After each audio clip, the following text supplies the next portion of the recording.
যাত্রাবাড়ী থানা পুলিশ কর্তৃক উক্ত বাসায় তল্লাশি করে 2টি তরাস ব্র্যান্ডের পিস্তল উদ্ধার করা হয় এবং 4টি ম্যাগাজিন এবং 77 রাউন্ড গুলি উদ্ধার করা হয়।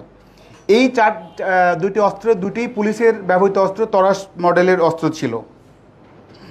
এই ক্ষেত্রেও 4 জনকে অ্যারেস্ট করা হয়। পরবর্তীতে তাদের দেয়া তথ্যের প্রেক্ষিতে আমাদের টিম গোয়েন্দা ওয়ারি বিভাগের ডিসির নেতৃত্বে গোয়েন্দা তথ্য কালেকশন করা হয় এবং যারা অবশ্যই তাদেরকে গ্রেপ্তারের চেষ্টা করা হয়। এর প্রেক্ষিতে গতকাল আমরা গোপন তথ্যের ভিত্তিতে জানতে পারি অটো সজলের যে ছোট ভাই সজীব, সে কক্সবাজার থেকে আরও 4 জনের সঙ্গে মোট 5 জন মিলে ঢাকায় প্রবেশ করতেছিল। এর প্রেক্ষিতে গতকাল রাত 9:30 দিকে যাত্রাবাড়ী থানা পুলিশের একটি বিশেষ আভিযানিক টিম গোপন সংবাদের ভিত্তিতে জানতে পারেন যে চট্টগ্রাম হইতে ঢাকা 31-36-46 প্রাইভেট কারে করিয়া অবৈধ মাদকদ্রব্য ঢাকায় প্রবেশ করতেছে। আইনগত ব্যবস্থা গ্রহণের জন্য যাত্রাবাড়ী থানাধীন মাতোয়াল ইউটার্ন সংলগ্ন মুক্তি পেট্রোল পাম্পের সামনে পাকা রাস্তার উপর চেকপোস্ট স্থাপন করা হয়, যাতে করে আমরা ওই গাড়িটি চেক করতে পারি। চেকপোস্টে বর্ধিত প্রাইভেট কারটি পাইয়া প্রাইভেট কারের ভিতরে থাকা 5 জন ব্যক্তিকে আটক করা হয়। অতঃপর বিধি মোতাবেক আসামিদের দেহ তল্লাশি করে তাদের ব্যবহৃত প্রাইভেট কারটি তল্লাশি করা হয়।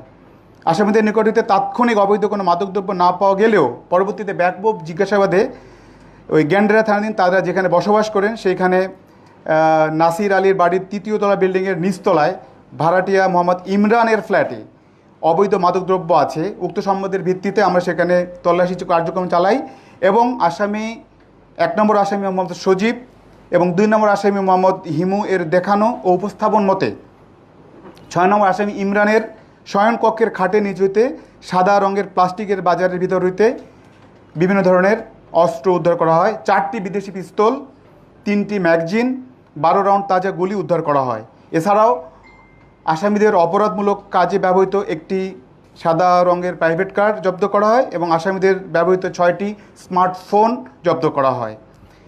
গ্রেপ্তারকৃত 2 নম্বর আসামি মোহাম্মদ সজীব শীর্ষ সন্ত্রাসী ও অস্ত্র ও গডফাদারের সজল অটো মেট্রো ছোটো ভাই, যেটা আমরা অটো সজল নামে পরিচিত, তার ছোট ভাই। এবং অটো সজল বর্তমানে জেলখানায় রয়েছে। অটো সজল জেলখানায় যাওয়ার পরে এই মাদক এবং অস্ত্রের এই ধরনের কার্যক্রমের সঙ্গে এই সজীব জড়িত হয়ে পড়ে এবং সজীবকে আমরা গতকালকে আমরা এই 4টি অস্ত্র সহ গ্রেপ্তার করতে পারি। এই 4টি অস্ত্রের মধ্যে একটি অস্ত্র পুলিশের ব্যবহৃত অস্ত্র, এটা যাত্রাবাড়ী থানার অস্ত্র, ওয়ারি থানার অস্ত্র। সো এই ছিল আমাদের সব মিলে একই ঘটনায় আমরা এখন পর্যন্ত 9টি অস্ত্র উদ্ধার করলাম একই গ্রুপের কাছ থেকে। প্রথমে 4টি, প্রথমে 3টি, মার্চ মাসে, জুন মাসে 2টি এবং আজকে 4টি। এই একই গ্রুপের কাছ থেকে 9টি অস্ত্র আমরা উদ্ধার করতে সক্ষম হয়েছি। পাশাপাশি উল্লেখযোগ্য সংখ্যক গুলি এবং ম্যাগাজিন এবং কিছু ক্ষেত্রে উল্লেখযোগ্য সংখ্যক মাদক উদ্ধার করতে সক্ষম হয়েছি।